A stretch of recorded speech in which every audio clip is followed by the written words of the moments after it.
तो के कोने कोने में यूट्यूब के माध्यम से हमसे गुरु मंत्र लेकर वैदिक परंपरा में आगे बढ़ने वाले मेरे प्रिय शिष्यों, सज्जन और सन्नारियों, आज की कथा में हम देखेंगे ईश्वर के मार्ग में अवरोध। एक बार एक ब्राह्मण राजा के दरबार में पहुँचे और राजा से कहा कि महाराज, मैं गरीब ब्राह्मण हूँ, आपको योग्य लगे वो दान मुझे दे दो। राजा दानेश्वरी था पर सुपात्र को दान देता था, इसलिए परीक्षा करना जरूरी था। तो इस ब्राह्मण की परीक्षा करने के लिए राजा ने सोचा। राजा बोला कि महाराज, मैं पूछूं उसका जवाब दोगे? ब्राह्मण बोले, महाराज, मैं ज़्यादा पढ़ा लिखा नहीं हूँ, पर फिर भी भगवान जो सुझाएंगे मैं आपको जवाब दूंगा। राजा ने पूछा, महाराज, आपके पूरे शरीर में बाल हैं पर हथेली में क्यों नहीं है? ब्राह्मण देवता पढ़े लिखे नहीं थे। भगवान का स्मरण करके कहा कि राजन, हम लोग दान लेते हैं, इसलिए हमारी हथेली में बाल नहीं है। राजा ने कहा कि महाराज, आप दान लेते हैं इसलिए आपके हथेली में बाल नहीं है, पर मैं तो दान नहीं लेता, तो फिर मेरी हथेली में बाल क्यों नहीं है? ब्राह्मण जी बोले, आप दान देते हैं इसलिए आपकी हथेली में बाल नहीं है। राजा ने कहा कि ये जो दरबारी हैं वो दान लेते नहीं, दान देते नहीं, तो इनके हथेली में बाल क्यों नहीं है?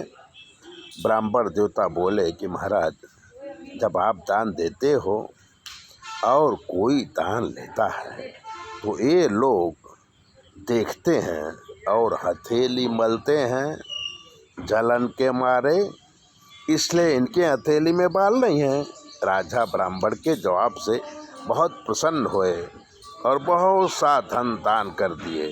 जाहिर है सिपाहियों को और दरबारियों को असूया हुई होगी, दूसरे का अच्छा होते देख के।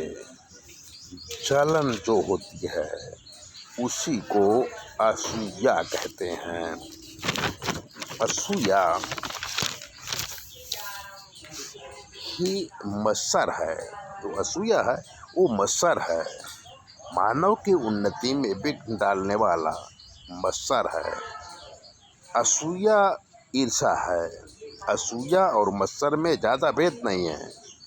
मानव के जीवन में जब तक असूया है भाई के लिए, मित्र के लिए, तब तक मानव के जीवन में प्रभु प्रवेश नहीं करते। ईश्वर के मार्ग में बहुत से विघ्न आते हैं। भागवत जी में लिखा है कि असूया करने वाला यही लोग और परलोक दोनों बिगाड़ता है। असूया से ज्ञान शक्ति रुक जाती है।